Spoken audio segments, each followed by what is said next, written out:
Hey guys, today I'm going to be talking about the 8 downsides of being a virtual assistant. Now, I know that you might have heard, or probably I have said, that being a virtual assistant is wonderful, is good, and blah blah blah. But in this video, I'm going to tell you from my experience the different downside that I have faced that would kind of affect you one at some point during your work or journey as a virtual assistant. Now, the first downside of being a virtual assistant is the fact that you're probably going to have a lot of sleepless nights. Now, this is something that I experienced a lot and I kind of justified, which, well, it all depends. Now, most of my clients as a virtual assistant came from USA. I would say 70% of the clients that I've ever worked for as a virtual assistant all came from the USA. And you'll note that USA and Nigeria time zones are just not the same. In fact, the USA has a whole lot of time zones. They have the Eastern, Central, Pacific, Monsoon. Like they kind of have a whole lot of time zones, and none of them coincide with, unfortunately, coincides with the West African time zone. And so it was one of the problems that I faced, that most of the times their meeting I would be quite awake from 12 a.m. to 3 a.m. sometimes. Sometimes it's just a 1 hour meeting. Sometimes I'll have to be awake 1 a.m. to have a 1 hour meeting that will end by 2, right? And so this was quite, it actually disturbed me for a while, but I'm like, you won't get them in the morning in Nigeria, and so why not take this opportunity? And so the only thing that happened was that at that point I had to be waking up later in the day. So I just don't, during that, times I would have to be awake from 12 a.m. or 1 a.m. or 2 a.m. or so. I would just not be ready to wake up 7, 8, right? I actually did wake up around 10 at that time, because then again, I justify my actions. So this is one of the problems that you would have to face. But then again, I feel like while this is a problem, it actually poses as a benefit, because if you're actually working in Nigeria or you have some sort of side hustle that you're doing during the day, you'd note that you would actually only have to work for your clients in the night, actually giving you time to do whatever it is you want to do during the day and focus on your clients during the night. Now, I'm saying this because at some point I worked with someone who stays in the UK, and UK fairly has the same time with us, and it was almost difficult to work with this client because it was an in-demand jobs that I had to get on meetings, and so it affected my life because I should be awake. We usually have meetings around 9 a.m. my time, Nigerian time, and I'm like, oh my god, you get what I mean? So working sleepless nights is just a part of being a virtual assistant, and you need to get ready for it. Now, the second downside that will actually affect you as a virtual assistant is that you're going to meet confused clients. Now, this is not a bad thing. They are just clients who are not really sure of what they want, and so it's going to affect you because it might actually get your hopes high, and then at the end of the day they decide to change their mind because they decided to go another turn, and the turn will not require your services. Get what I mean? So I've run into such clients that would actually do an introduction with me, even to the extent that you actually start working with these people for probably 2 weeks, 3 weeks, and then they receive advice from their friends or from whoever it is, and then realize that, you know what, they need to take a pause or they need to go in another direction, and unfortunately that direction will actually not have me around. And so it actually does affect virtual assistants, and I'm just saying this because no one else will tell you this, and you just need to brace up for when those days come. And I think that's one of the reasons why you don't really want to broadcast, because they might decide to change their mind. Now, the third type of problems that you're going to face as a virtual assistant is, this one is a must. Like this is a must. If you're going to be successful, you're definitely going to face this type of problem. And this is actually deceptive clients. These are people who know what they want, but they really don't need your services. They just want to get information from you. I noticed this a lot. In fact, I have a friend that I actually helped, into being a virtual assistant, and she's also on the platform as me. And I'll notice that people will come on to me, ask me certain questions, and then go on to her and kind of now tell her what to do, right? So I obviously have experience, and there are certain things I can do that some other person can do. And so they come and they ask information from you. They ask you how you do this, how do you achieve this? And as an enthusiastic person that you are, you'll go ahead and go and push up, give that information out. And these people will get this information, copy the way it is, and paste it to some other freelancer that is probably $2 or $5, and let the freelancer do for them. Some other times they actually do it by themselves. They just ask you these questions so that they can go ahead and do it by themselves instead of hiring you. So, well, when I kind of noticed that this is what these people do, I locked up. If you want to talk to me, come on a call. Then during the call, I don't answer technical questions. If you want to know if I can do this for you, of course I can do this for you. And if you want me to answer any technical question, please accept the order that I'm going to create so that I know that I've locked in the money, and then I can answer whatever question that you want.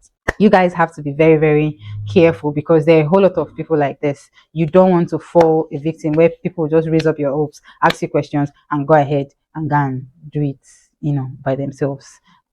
Monkey they walk, baboon they chop is not in our dispensation. If they want free advice, they should tell us it's free advice that they want from the get-go, and we will give them free advice. Okay, so you guys be careful of this. The next thing that you also need to be very careful of, not really careful of, but you need to be aware of this, is the fact that businesses fail.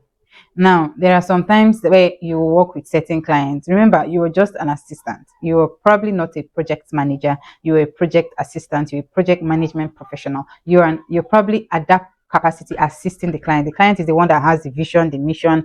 They have the objective. They know what they want to achieve in that business, and you're just there to help that person achieve that business. Now, like every other business, businesses fail, and so you might get a client that at some point things go well, and because that business did not really probably go in the right direction, nothing that has to do with you, nothing that probably has to do with the founder, but something just happens, and all of a sudden the business is no longer making profits enough to pay you, and so you realize that just then you are out of a job. I'm saying this because a whole lot of people have come and they've asked, and they feel like being a virtual assistant is just you just get this client, and then everything just starts working, and then you now make money and build house in your village. But you need to understand that there are downsides to this, and that is why I'm taking out time to actually say this. I have clients. In fact, I had a clients that reached out to a friend of mine. In fact, the friend said that my name popped out when she was sharing her screen.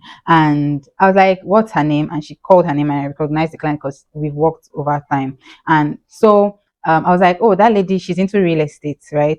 And she was like, oh, now she's no longer into real estate. And she called what the lady is into. I was like, wow. So it means that the other one actually did not probably work out, or maybe she sold it or something like that. So you need to know that things change, businesses fail, businesses may not survive certain economic blows, and so you also need to know that at some point this thing might or might not work. Okay, now the next thing that I would like you to note, which is like my fifth point, is that there is change, there's a possibility of change in management. Again, I'm saying all of these things from experience. I know I've had a lot of experiences, and in this case, a client that I was working for on a project, on a charity project.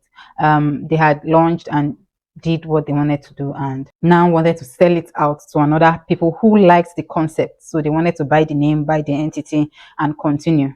Right. And so the client was now telling me, Onyinye, I like you, and I would like to recommend you to these new people so you can work for them. But at that point, I was like, I don't want to work for some other persons. I prefer getting my clients on Fiverr and all of that. And so I at that point there was change in management, and so I was no longer my clients were no longer ready for my services because they no longer needed my services. So you also need to have that in mind, that at some point there could be a change in management. Okay, so don't just think that again everything is smooth when it comes to being a virtual assistant. I'm just telling you reality. Now, the sixth point that I want to make is that there are periods of lack. I don't start quoting, but we all know how Ecclesiastes 3, yes, said that there is time for everything. time of joy, time of sadness, time of life, time of death. There are seasons of making a whole lot of money, and there are seasons when everywhere will just be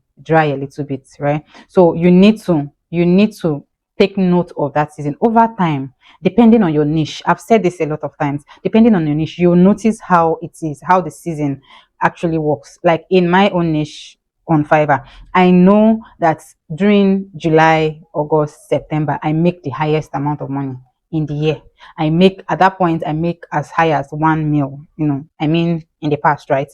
But that is because of the niche I was in, and the fact that summertime is when my target audience wanted to, or needed my services, or wanted to do whatever they wanted to do that will require my services. Do you get what I mean? So it depends on you. People who sell baby clothes know that December, November, December, short October, November, December is when they start selling a whole lot of clothes. So it doesn't really matter if in February they really don't make a whole lot. It's not that they will not sell, but they might not make as much as they usually make during the end of the year, because that's kind of like their season. So you just need to make sure you understand this so that you're not going to start spending too much when you are supposed to be managing yourself, right? You don't want to.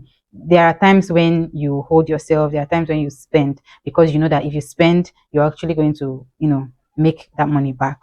But then the other months, you know that I'm managing myself now. No. The seventh thing that I want to mention, I have said this to a whole lot of people who have come to my DM. By the way, you can actually book a chat with me Calendly. Like, you just check the description and you see if you want to speak to me.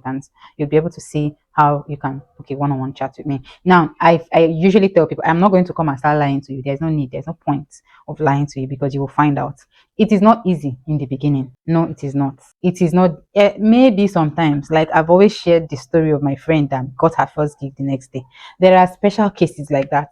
But because somebody comes and say, "Oh, I got my first gig the next day," doesn't mean that you will come and get your own first gig the next day. Do you get what I mean? So it is not easy in the beginning. Just remember that consistency is key. Like, consistency is what has brought my YouTube channel to this point. Consistency is what made me stay back on Fiverr until I started getting gigs, until I got to level 2 seller, right? Consistency is what gives you victory, so to speak. So you get what I mean, right? So don't expect that everything is going to be easy in the beginning. That's why the other video that I made, I was telling people who were already in the ALX course to already create a Fiverr account, so that it will start counting technically until when you get a client, right? So if you're here and you're still in doubt, just create an account first. Create an account and then start waiting. Now the next thing, which is the hardest lesson that I've learned so far. Probably some of you who have watched my previous video will already know this, but this lesson is the fact that these platforms are not yours. They are not your father's platform. They are not your president's platform. These are companies that have their own rules. They have their own policies. And if for some reason you go outside of the policy, right, they have every right to ban you. They have every right to ban you. So always remember, always put that at the back of your mind, that this is not my father's platform. So I'm actually either going to try to keep it up, like make sure I obey the rules, or I leave the platform. Because one day, if you fail the rules, one day they are going to find you. And if they find you, that is over, right? And so you need to start from square one. I learned it the hard way, definitely, but you don't need to make that kind of mistake, right? In some cases, you might have already gotten clients who always come back to you, who actually know you, right, and will always come back to you irrespective of the platform. And so, but some other cases, you may not have that luxury. So don't fall victim, and get in touch if you want to speak to me. Thank you very much, guys. And if you feel like this video was actually educational, I'm not sure, but if you feel like this video was actually educational, please put it in the comments that you love the video, or I should keep on making such videos, and I will definitely keep it up. Thank you very much, and see you next time.